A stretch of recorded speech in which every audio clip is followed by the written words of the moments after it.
Now, there's one really easy way to swing a golf club. And simply put this, everybody that swings really effortlessly has a very repeatable swing. They're going to shallow that club out from the inside. Where the inconsistency comes from is if I get a little steep on the downswing, all of a sudden, what I mean by steep is when my hands are about shoulder height or chest height in the downswing, if I drew a line down this club shaft, if it hit inside the golf ball, that would be a steep swing. If I get it at the golf ball, or even a little bit outside the golf ball, that would be shallow, what people call in the slot. All these great terms that you hear, those are from shallowing out this golf club from the inside. And that's what you see virtually every single pro do. Now, there's a great easy way to learn this that's intuitive. Imagine I had both of my hands, I just made a golf grip here, and I was going to hit somebody with my elbows. That's kind of a weird feeling, but I'll walk you through it. So I want to get my elbows, my right elbow is tucked, my left elbow is out toward that person. Imagine I was going to hit them with my elbows this way. That would get the club way inside. Now, there's a great way you can feel this. Just go ahead and choke up on your grip to where your hands are actually on the club shaft here and the grip's sticking out. Now if I did this same motion, I got this grip sticking out and I hit somebody with my elbows, it'd be like I'm hitting them in the belly button here with this grip of the club, the butt end of the club. So as I get in that position, I could really just put that into them, and all I'd have to do is rotate my body to make that happen. I wouldn't be doing some kind of weird manipulation with the hands and arms, or I'm trying to do something funky with the club. I'm just getting my elbows toward that person, and I'm rotating my body, and you can see here, that was a golf swing that would be very shallow from the inside. And the great thing about this is, when I get that far shallow, when I get that far from the inside, now I can open up as hard as I want to, and I don't have to worry about coming over the top. I don't have to worry about being steep, right? So once my elbows get here, the club gets in, I can forget about this steep shaft and worrying about going this way. So that's piece number one. Now this is going to get you to swing well out to the right, but we may hit a few blocks when we do this. They're going to go hard, they're going to go a long way, but they may end up just going out to the right. Let me give you an example of what that would look like if I did that in a full swing. So this one's I'm going to hit the heck out of this thing, but it might go a little bit too far to the right. There you go. And again, that was killed. Straight as a string. Good as I can hit one, 319 total, 173 ball speed. Look at the spin. This is one thing I love about this. 1,800 RPMs of spin is fantastic. That's really, really low. That's going to get that ball to knuckle through the air and just go a really long way. That's from being shallow also, because now I'm hitting it more on a level angle of attack or even up into it. You don't even have to think about that. That just comes naturally. But that's the first step. That ball may be going out to the right a little bit too much. Now the second step is to get the club head to release the proper way. Now when I come through, let's go ahead and get in this. I'm going to jab somebody in the belly button with this butt end of the club. That's my lag position here. That's kind of halfway in the downswing. The second piece is going to be what I call parallel in the fall through. So as I swing through here, when my club shaft is parallel to the ground, I want to do two things. Number one, I want the club face to be past vertical. So this would be my club face straight up and down. You can see the top edge of the club is straight up and down. If I'm straight up and down, that's going to be a fairly straight shot. If I'm anywhere to the right of that, that's going to be a fade. I want to go ahead and draw this ball, so I'm going to close it quite a bit.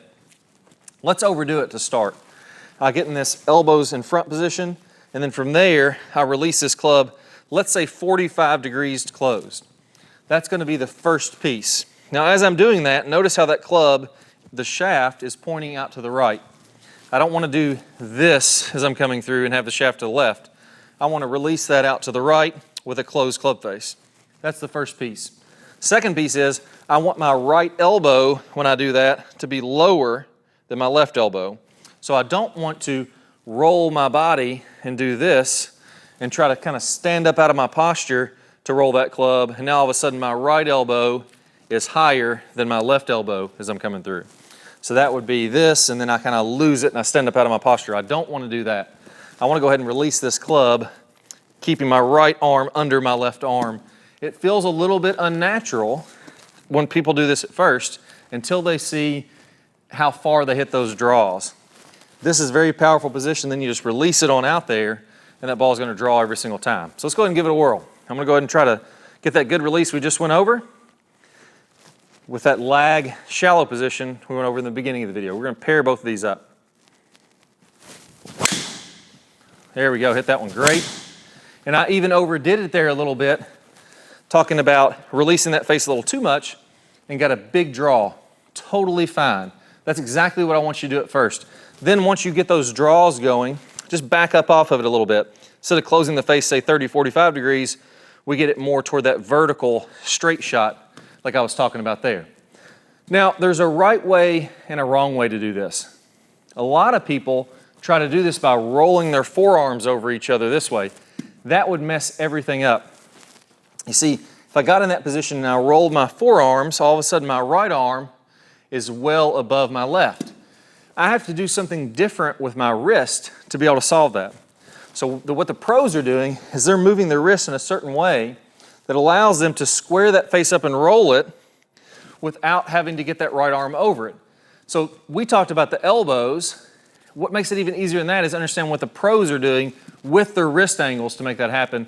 It's what I call the anti-roll method. And I'm going to teach it to you. It's a really cool technique. I can't wait to show it to you. I'm going to play a preview of the anti-roll method video here in just 1 second. All you need to do is go ahead and click on one of the cards that pops up on your screen. If you don't see one of those cards, just go down to the link in the description below. Click the link there. You'll get instant access to that video. I can't wait to share it with you, help you hit the best drives of your life. Let's go and get started. So here's the bottom line. If you've been taught to roll the club in the early downswing, that causes the shaft to get steep. And that steep club causes all your problems.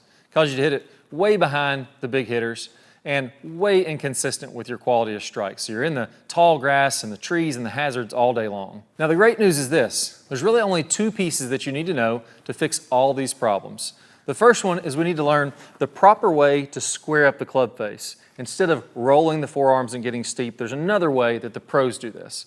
Once you learn this right way to square up the club face, then you can shallow out from the inside and everything starts to fit together.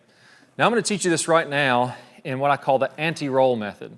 You may also hear this called the motorcycle move or the tour twist, but let's walk through exactly how to do that. Now what I want you to do is go ahead and go kind of in the last parallel in the downswing. So here, I want my hips to go ahead and be opening up. I want my club to be parallel with the ground, and I want my hands to be in front of my right thigh. Now, when I take my grip, you're going to notice that when I do this, the club face is basically straight up and down. So if I'm looking at it from this angle, you'll see the face is straight up and down, and my logo of my glove is pointed out in front of me. Now from there,